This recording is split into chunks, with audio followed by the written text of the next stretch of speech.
Okay, so this is a short video on the Stone Boy. It's intended really to help you both with the exam that comes at the end of this week, but also in thinking about your papers. If we look at this reading, it demonstrates something that I think is important to note that isn't covered as fully in the chapter as I'd like it to be. Again, the Stone Boy used to be in previous editions of this book. I use it to show something that's kind of sophisticated. Sometimes students will incorporate it into their papers. I certainly think it's important enough for us to stop and think about it in terms of analysis.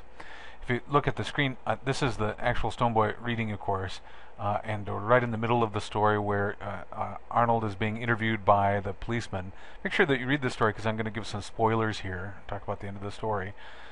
When the sheriff's interviewing Arnold, you'll notice that the father interrupts and gives his take on events. Just drawing our attention to the exchange that they have. Did they ever quarrel? The sheriff asked his father. Not that I know, his father replied.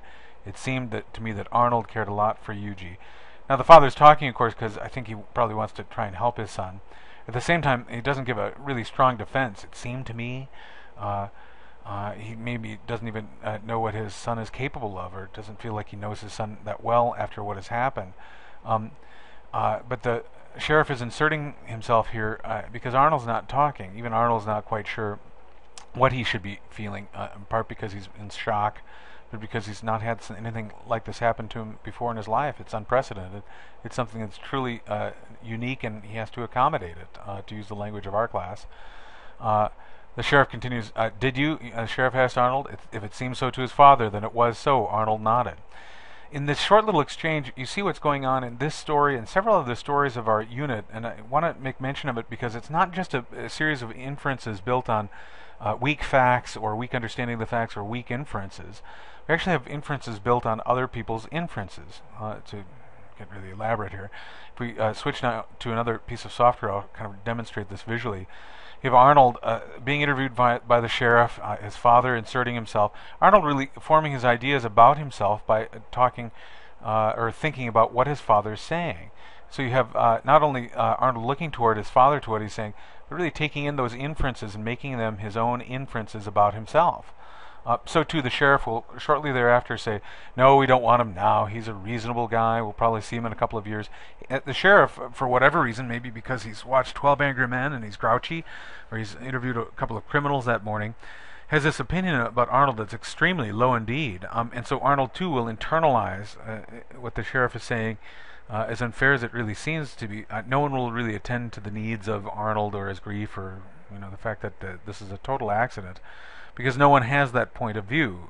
The sheriff can only see him as a future sociopath, someone who have no feeling about human beings whatsoever and whom he'll have to arrest in a couple of years.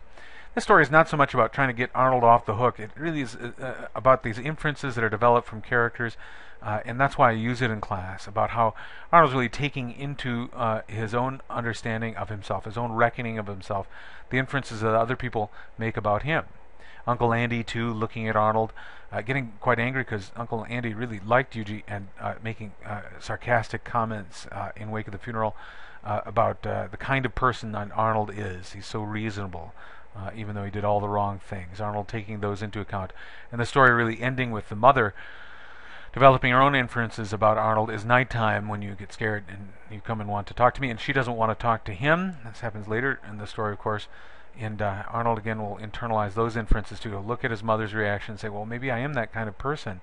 And so it becomes this case where Arnold's really taking into account all of the other people's inferences about him even before he has an understanding of himself and what he's capable of.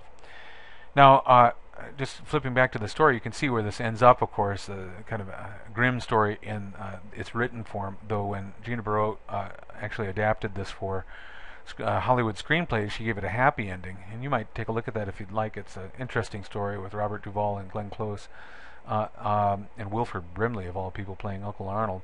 But if you look at the ending of this story, it ends with Arnold coming to some conclusions about himself and really acting on them. As wrong-headed as those inferences are, he'll act on them. What did you want last night? She asked humbly. I didn't want nothing. Okay, not communicating. I think that's a deeply human moment when people's communications cross paths. They are willing to talk when the other person isn't, and that's what's happened here. Then he went out the door and down the back steps, his legs trembling from the fright his answer gave him. There's this concept, of course, that you may have heard of in psychology or sociology of the self-fulfilling prophecy. A smaller case example of this is, of course, when you're driving on the road and there's lots of water, I suppose, from all the rains you've been getting. You're hydroplaning. You say, I know I'm going to crash, I know I'm going to crash, and then you crash. Or you go in for the test, and you say, I know I'm going to fail this test. This is clearly a test I'm going to fail. And then, lo and behold, you fail that test. Now, there may be other reasons why you crashed the car, you failed the test, and yet, that whole idea of that self-fulfilling prophecy, the concept where you become what you imagine yourself to be, that's really sort of what's happening a little bit a smaller scale with Arnold. Maybe he will be the person who the sheriff has to bring in later in life. We don't really know because the story ends here, but the sad fact that he's developed all these inferences on pretty weak foundations, a chain of inferences on other people's inferences. That's the idea I want you to take away from that. When I teach this in a campus class, we'll have the luxury of time, and I'll be able to have students form a jury and even discuss the guilt or innocence, not just of Arnold, but Ma, Pa, Sheriff, Uncle Andy, because each contribute a little bit to Arnold's understanding of himself and even to the situation, I suppose. Sometimes the classes will simply conclude that Arnold needed a firearm safety training course with perfect 20/20 hindsight. That's not really the goal of the story, though. The story itself set at a time in a place where Arnold's not going to get that training, and that's all after the fact. The point of the story is how Arnold's developing his understanding about himself, largely from other people. And it's that second point that I'd have us emphasize in our class, that inferences can be based on facts, yes, our own inferences, and on other people's inferences about us. That's the key idea, I think, that will help you in your papers if you're analyzing the thinking that goes into your conclusions very closely, just as we took a look at Arnold here briefly and analyzed the thinking that goes into his thinking about himself. This is true for other readings in the chapter. You might notice this is something that's also true in the O'Brien reading, or the excerpt from O'Brien's larger book, or from the Feynman reading.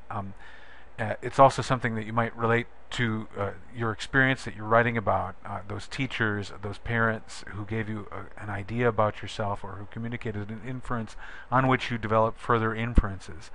So common, I think, that people might tend to ignore it or discount it. I think it's essential and very important to take a look at.